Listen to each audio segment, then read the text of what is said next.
En el principio era un todo. Pangea, toda la tierra. Fracturas, choques, disgregaciones, desplazamientos sucedidos hace más de 200 millones de años. En medio de lo que hoy conocemos como el continente americano, todo era agua. Un mar que en sus profundidades estaba, paulatina pero persistentemente, sufriendo intensos cambios. Primero arrecifes coralinos, conchas, caracolas y fósiles de animales ya extintos. Luego arcillas provenientes del norte y piedras calizas fueron, por décadas, centurias, millones y millones de años formando estratos, es decir, capas sedimentarias que mucho después darían forma a nuevas porciones territoriales. El núcleo del planeta tenía temperaturas tan elevadas que la capa inferior de la corteza se calentó al punto de provocar hundimientos y protuberancias. Lo que hoy se conoce como territorio mexicano emergía. Hace 65 millones de años, la región ya era hábitat de diversas especies que convivieron hasta la gran hecatombe. Un meteorito de entre 10 y 12 kilómetros de diámetro, convertido en descomunal bola de fuego por efecto de su velocidad, cayó en tierra liberando tal energía que cambió el clima. El 75% de la vida planetaria se extinguió. Después de la gran catástrofe, los plegamientos se intensificaron, dando paso a las partes más altas y bajas del centro de la actual República Mexicana. El centro del territorio mexicano se configuró como una de las zonas con relieve más variado. En el norte del estado, todas esas rocas que hoy configuran esas montañas, se sabe que fueron antiguos mares, miles o millones de antiguos mares que bordeaban una costa del antiguo México, una costa dominada por mares epicontinentales que entraron tierra adentro y que propiciaron ambientes de aguas cálidas, someras y muy tranquilas, ricas en arrecifes. La disposición de la zona resultó en hábitats propicios para la proliferación de una gran riqueza de flora y fauna, mucha de la cual se concentró en lo que hoy es el estado de Querétaro. Los fósiles más antiguos que se conocen en Querétaro, o la diversidad más antigua que se conoce en Querétaro, son arrecifes de la era de los dinosaurios. Eran súper ricos en diversidad. Incluso se han descrito varias especies endémicas solamente de la Sierra Gorda y solamente del Landa de Matamoros, que no han sido encontradas en ninguna otra parte del mundo. Estuve estudiando la zona, principalmente paleontólogos extranjeros, encontraron que esa zona en particular tenía un grado de endemismo de rudistas mucho más elevada en comparación con otras localidades del norte del país o de incluso Norteamérica. Convivieron al unísono. Y estos son los radiolítidos, los caprínidos y los requínidos. Nosotros sabemos de la existencia de amonites, pequeños, bebés, también conocemos equinodermos, también conocemos algunos corales que nos parecen bastante extraordinarios porque cuando se extingan los rudistas, luego ellos van a dominar el planeta o los arrecifes. Es muy probable que el lugar en el cual nos encontramos ahora, hace un par de millones de años, haya sido dominado por grandes manadas de caballos, seguramente seguidas de manadas de félidos como dientes de sables, cánidos gigantes como el lobo terrible Canis diurus. A lo lejos muy probablemente veríamos camélidos o en esos lagos que se formaran seguramente en las partes bajas de esta topografía volcánica. Encontraríamos habitando a rinocerontes con forma de hipopótamos, mastodontes refrescándose de la misma forma. Hoy, aquel territorio que acogió a tal variedad de especies es el estado de Querétaro, constituido mayormente por suelos arcillosos y calcáreos ricos en sustancias orgánicas.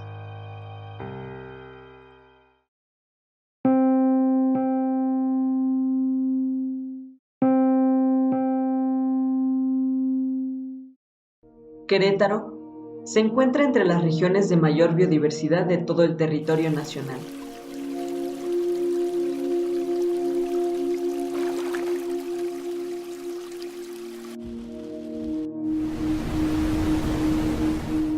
Actualmente, los tipos de vegetación más representativos son pastizales, el matorral xerófilo, bosque de encino, bosque de coníferas y selva caducifolia.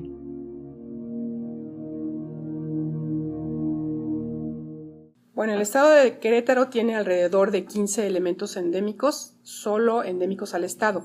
Por ejemplo, la biznaga que se usa para dulce, el colorín, no el colorín que siembran en todos lados, es un colorín que tiene la flor un poquito más rosa, y el cedro. La yuca, que es una planta que todavía está y que se usa mucho como ornamental. Las ceibas habitan en bosque tropical caducifolio, están en laderas con pendientes fuertes.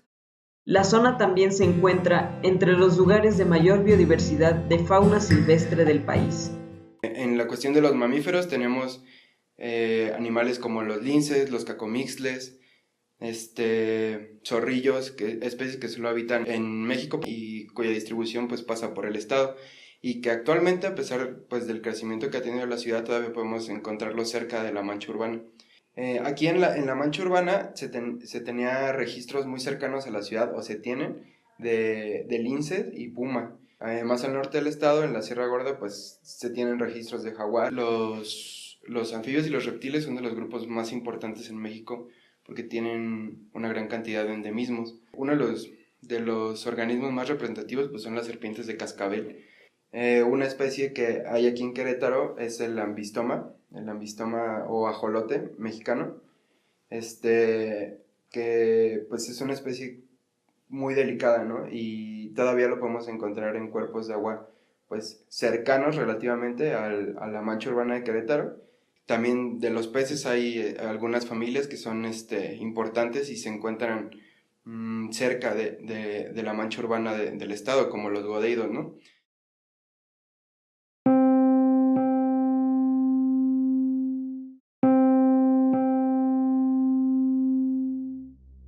El crecimiento poblacional, el desarrollo urbano, las innovaciones en maquinaria y metalurgia han afectado al equilibrio ecológico del estado, principalmente a su capital.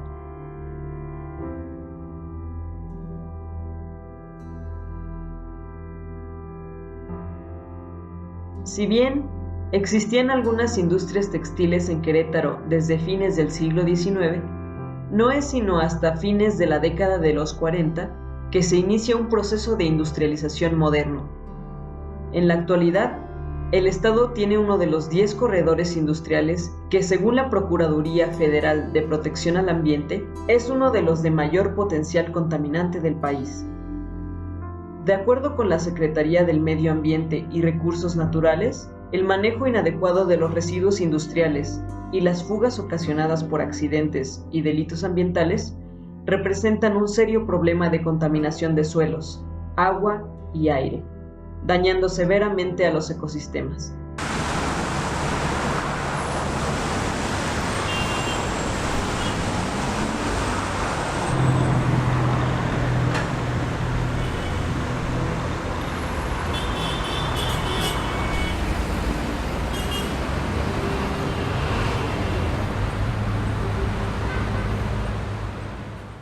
La urbanización, por definición, está haciendo un cambio muy drástico en las cuestiones de vegetación, entre otras cosas. Y esas alteraciones de vegetación pues causan otros cambios a su vez, ¿no? En cuanto a temperatura, inclusive, porque cambian las cubiertas, ¿no? En vez del vegetal está una cubierta ahí de asfalto y de cemento que tiene una dinámica térmica completamente distinta. cambian cuestiones pues de humedad y de aspectos hidrológicos, pues porque no es igual que el agua se vaya pues resumiendo en la tierra y cayendo en la vegetación a que caiga en la ciudad, pues, y que corra y se escape inmediatamente pues por las vías de desagüe. Plantas acuáticas en el municipio quedan muy pocas porque prácticamente no hay ambientes acuáticos. Hay el río que está en la Avenida Universidad, demasiado contaminado, no puedes mantener nada.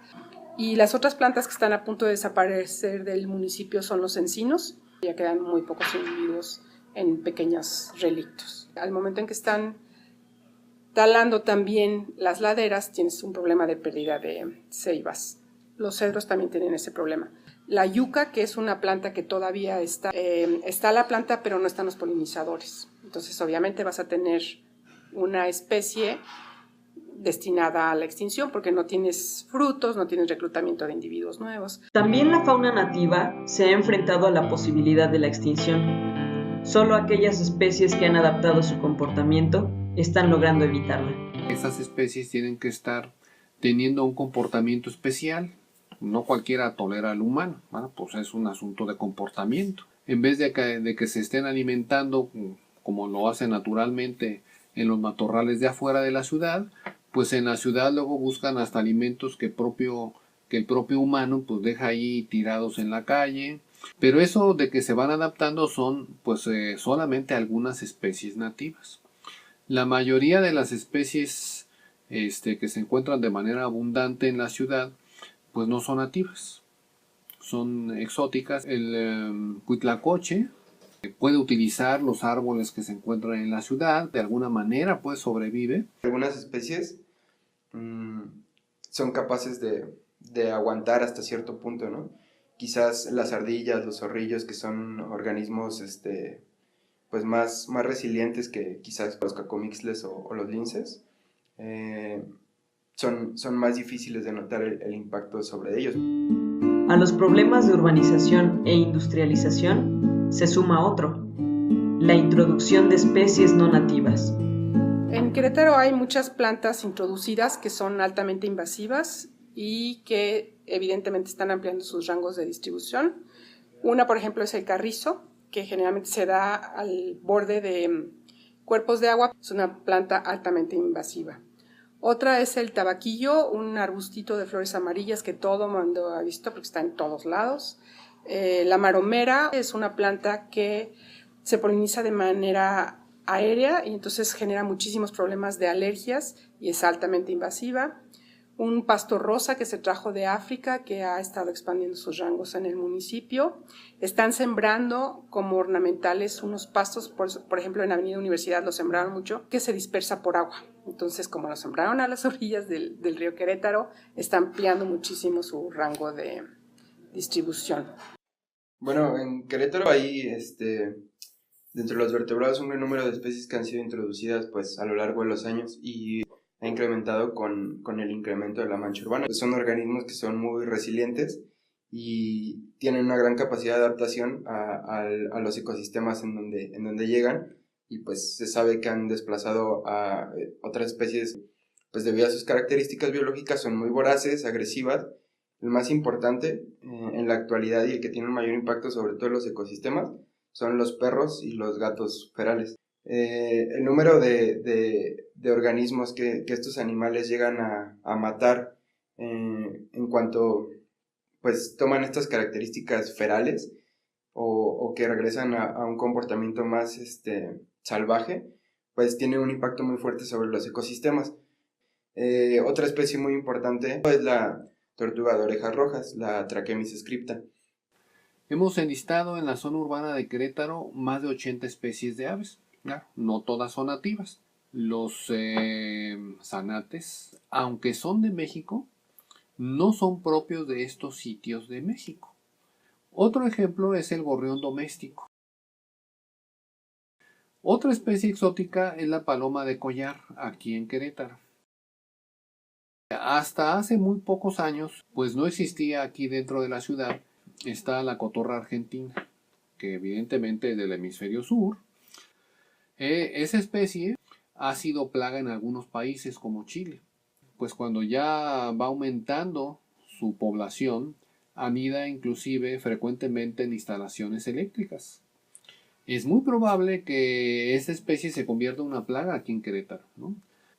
Los estorninos es otra especie pues que tiene pocos años, también alrededor de 10 que se ha visto aquí en la ciudad. Otra especie que es interesante porque no es propia de aquí es el mirlo dorsorrufo. Las palomas de las plazas pues son especies exóticas. La mayoría de ellas pues son peligrosas, posiblemente se plantea como peligrosas para las aves nativas, porque pueden competir por alimento, pueden competir por lugares de anidación, algunas son agresivas, son pues muy competitivas para con las especies nativas y que pueden representar un peligro para la fauna local. Se consideran como la segunda causa de peligro para las especies en el mundo, en todos lados. La diversidad de flora y fauna de Querétaro debe ser protegida, principalmente en la zona urbana, donde el crecimiento poblacional se ha convertido en una amenaza para las áreas naturales. Un tipo de vegetación completo que se llama bosque espinoso estaba en el municipio de Querétaro y ya prácticamente lo puedes considerar perdido. El mezquite es un problema porque no está en ninguna norma de protección. A pesar de la importancia, no está en ninguna norma. Se han elegido sitios para preservar zonas de importancia, de donde surgieron las llamadas áreas naturales protegidas, que son lugares donde los ambientes originales no han sido significativamente alterados por la actividad del ser humano, o requieren ser preservadas y restauradas.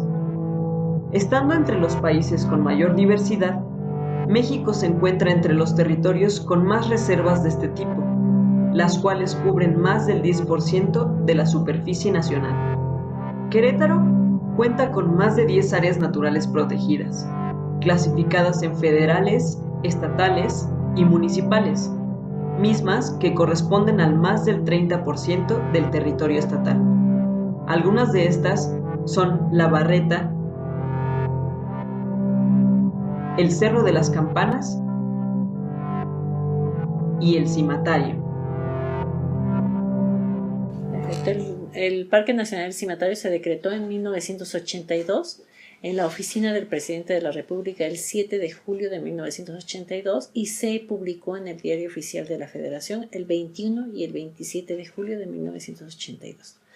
Su objetivo era generar un espacio donde al crecer la ciudad, que los queretanos pudiéramos gozar de un área verde y que se conservara sus ecosistemas. El 80% de su territorio ya está ejecutado. ¿Qué quiere decir ejecutado?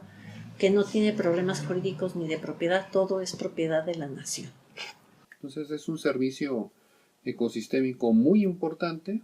Si esa vegetación que está en el parque de Cimatario y que contiene la lluvia, que hace que el agua pues se resuma y se vaya igual hacia los mantos freáticos, o pues que vaya escurriendo lentamente. Si eso no estuviera, pues el agua fluye, la ciudad se seguirá inundando.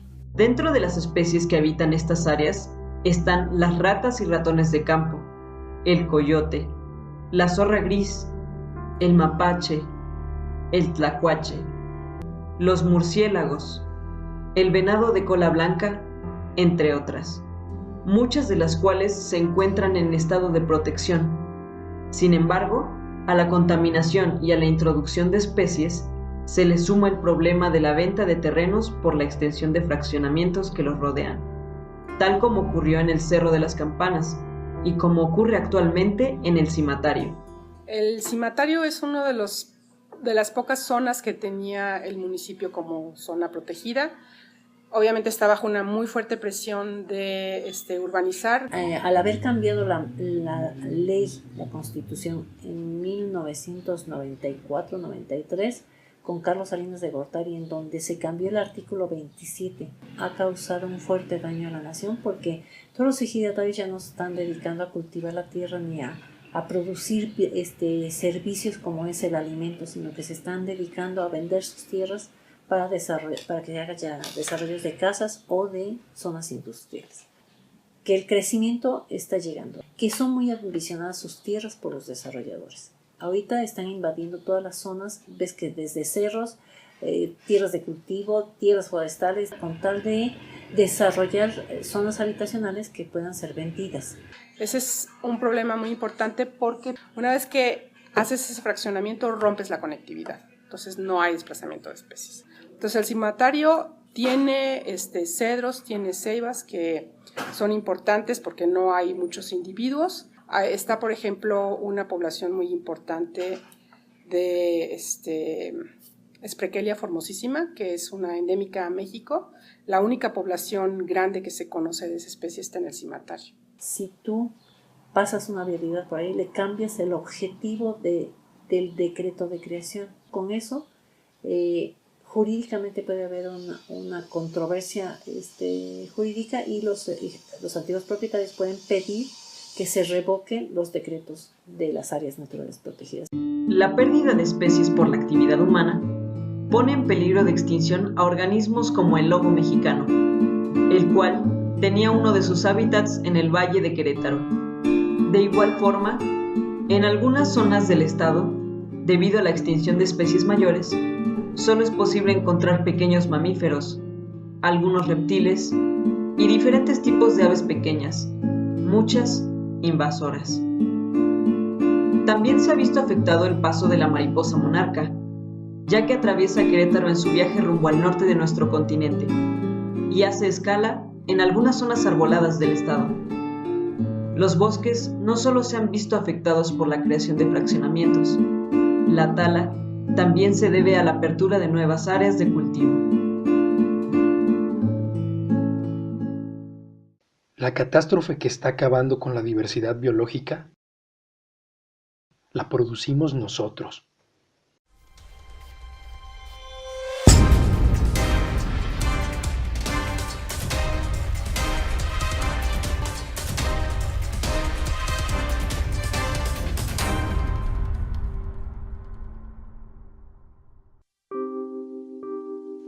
Las consecuencias ya son evidentes, y es que durante muchos años los temas ambientales fueron ignorados.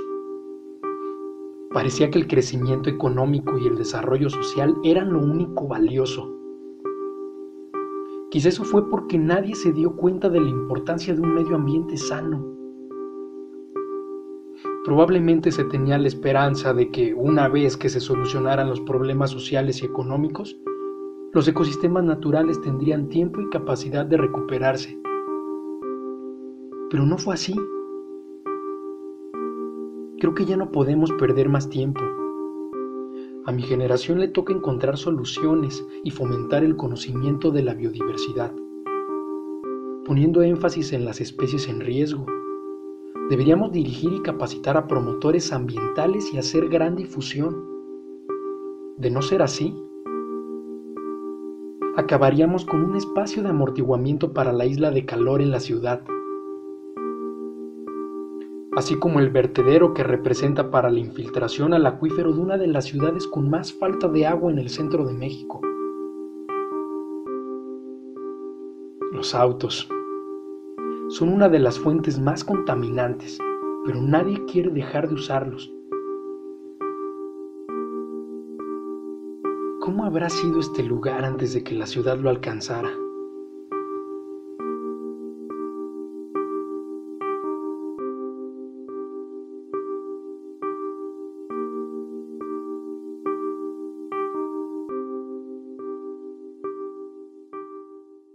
Necesitamos hacer comunidades activas porque no debemos de dejar nada a la solución de los demás y estar supervisando lo que hace el gobierno. ¿Qué es lo que hace el gobierno? Es lo que deberíamos nosotros estarle diciendo que haga. Tenemos que cuidar la tierra y el agua porque sin agua no podemos vivir. Sin aire limpio no podríamos sobrevivir. De la naturaleza depende la vida del ser humano, depende la vida de todos y cada uno de nosotros.